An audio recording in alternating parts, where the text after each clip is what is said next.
Hello বন্ধুরা, travel with momo চ্যানেলে তোমাদের সবাইকে স্বাগত। জানো কি, দিল্লির বুকে আছে ছোট্ট একটা কলকাতা। তবে চলো যাওয়া যাক সেই কলকাতার সন্ধানে।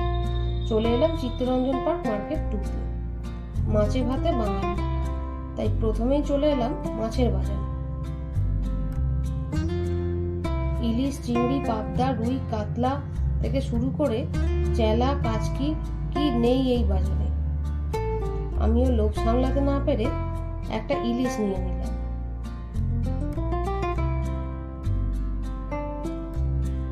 সবজির বাজারে যাওয়ার আগে দরকার এক কাপ গরম চা। পাশেই দেখলাম গ্রহরাজের মন্দির। বাবাকে প্রণাম করে চললাম সবজির বাজারে।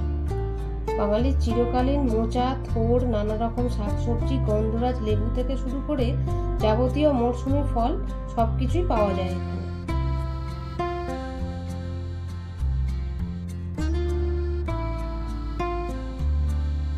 শেষ পাতে মিষ্টি না হলে কি চলে?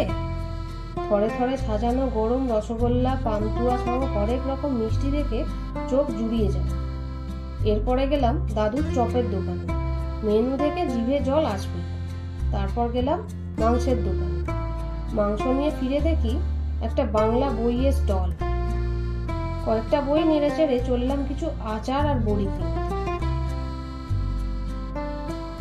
আজকের মতো বাজার করা এখানেই শেষ, এবার ফেরার পালা। আজকের ভিডিও তোমাদের কেমন লাগলো তা কমেন্ট করে অবশ্যই জানিও। আর এরকম ভিডিও আরো পেতে চ্যানেলটিকে সাবস্ক্রাইব করে পাশে থেকো।